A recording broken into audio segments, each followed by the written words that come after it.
Turning your engine 1H337.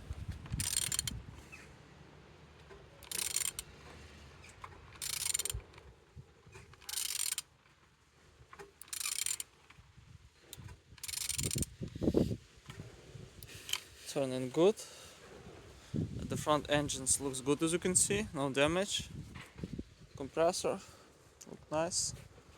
Focus valve on altimeter, on a good conditions, not broken. And on this side, everything's good. Starter, no broken. Gearbox, look nice, no damage.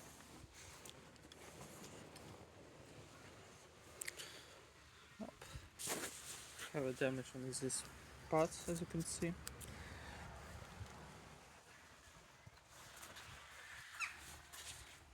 And on this side, everything nice. Engine's turbo